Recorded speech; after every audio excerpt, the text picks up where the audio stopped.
नमस्कार। मैं साहिल आवाज़ जिंदाबाद के चैनल पर आप सभी का अभिनंदन करता हूँ। दोस्तों, हम हिंदी कहानियाँ तो आप सभी को सुनाते हैं ही, लेकिन आज से हम लोक कथाएँ भी आप सभी को सुनाया करेंगे। ये लोक कथाएँ क्या है?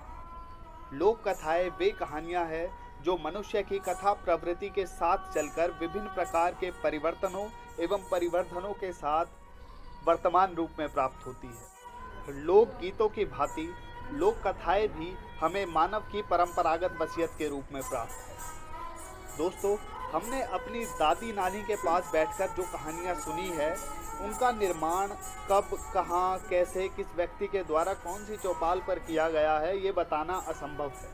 ये कहानियां बस एक कान से दूसरे कान में जाती रहती है। एक स्थान से दूसरे स्थान पर जाने पर इन कथाओं का रूप रंग भी बदल जाता है।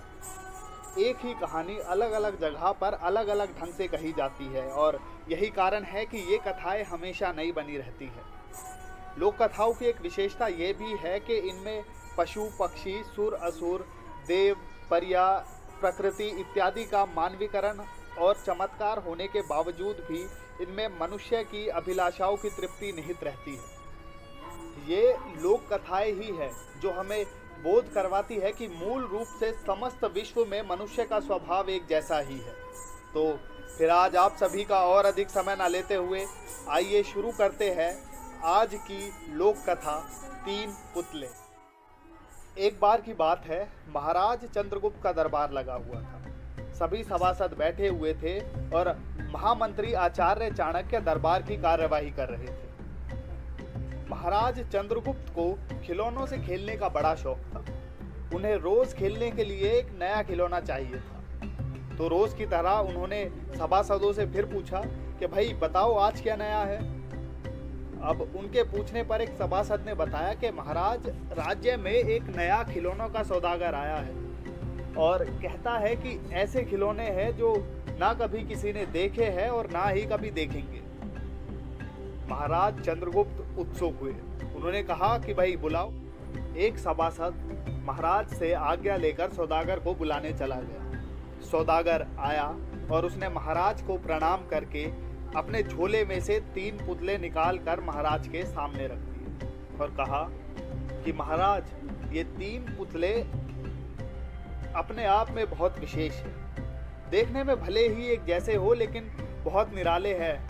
और उनका मूल्य बताया कि पहले पुतले का मूल्य है 1,00,000 मोहरे, दूसरे का मूल्य 1,000 मोहरे और तीसरे का मूल्य केवल 1 मोहर। अब महाराज सोच में पड़ गए कि भाई देखने में तो तीनों पुतले एक जैसे लगते हैं, फिर भी तीनों का मूल्य इतना अलग क्यों? महाराज ने पुतलों को अलग अलग तरीके से देखा, लेकिन वो इस प्रश्न का उत्तर नहीं समझ पाए। उन्होंने अब तीनों पुतले अपने सभासदों को दिए और कहा कि भाई तुम देखकर बताओ इनमें ऐसा क्या अंतर है कि तीनों का मूल्य इतना अलग अलग है, मतलब इतना फर्क है तीनों के बीच। अब सभासदों ने भी खूब दिमाग लगाया, लेकिन वो ये समझ नहीं पाए कि तीनों में ऐसा क्या अंतर है कि तीनों में मतलब मूल्य इतना अलग है। तीनों का मूल्य इतना अलग है। एक का मूल्य 1,00,000 मोहर, दूसरे का 1,000 और तीसरे का केवल 1 मोहर। अब फिर इसके बाद महाराज चंद्रगुप्त ने, जब कोई सभासद इसका उत्तर नहीं दे पाया, तो उन्होंने अपने गुरु और महामंत्री आचार्य चाणक्य से पूछा। आचार्य ने तीनों पुतलों को बड़े ध्यान से देखा और एक दरबान को आज्ञा दी कि जाकर बाहर से 3 तिनके लेकर आओ। दरबान तिनके लेकर आया। आचार्य ने पहला तिनका पहले पुतले के कान में डाला।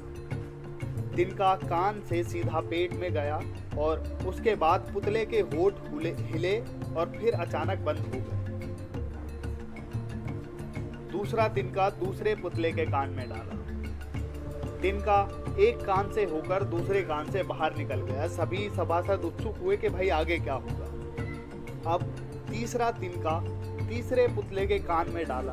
तिनका उसके मुंह से बाहर आ गया और पुतला जोर जोर से हिलने लगा, जैसे कुछ कहना चाहता हो। चंद्रगुप्त के पूछने पर कि ये सब क्या है और इन पुतलों का मूल्य इतना अलग अलग क्यों है, आचार्य ने उत्तर दिया कि राजन, चरित्रवान सदा सुनी सुनाई बातों को अपने तक ही रखते हैं, और उनकी पुष्टि करने के पश्चात ही उन बातों को किसी और से कहते हैं। पहले पुतले से हमें यही ज्ञान मिलता है और इसीलिए इस पुतले का मूल्य 1 लाख मोहरे है।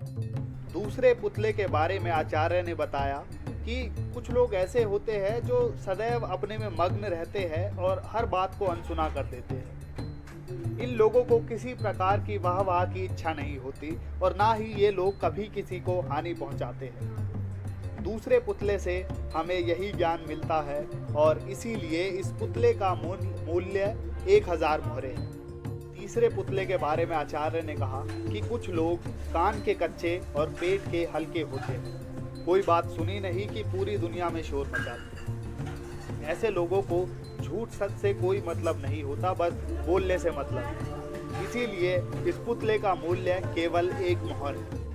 तो ये थी हमारी आज की पहली लोक कथा 3 पुतले। आप सोचिए कि आपको कौन सा पुतला बनना है, पहला, दूसरा या तीसरा। दूसरे पुतले के बारे में मुझे एक बात और कहनी है। एक उदय प्रकाश जी की कविता है, वो मुझे याद आ गई कि आदमी मरने के बाद कुछ नहीं सोचता, आदमी मरने के बाद कुछ नहीं बोलता, जो कुछ सोचता और बोलता नहीं है वो मर जाता है। तो आशा करता हूँ कि आप सभी लोगों को ये लोक कथा पसंद आई होगी। धन्यवाद।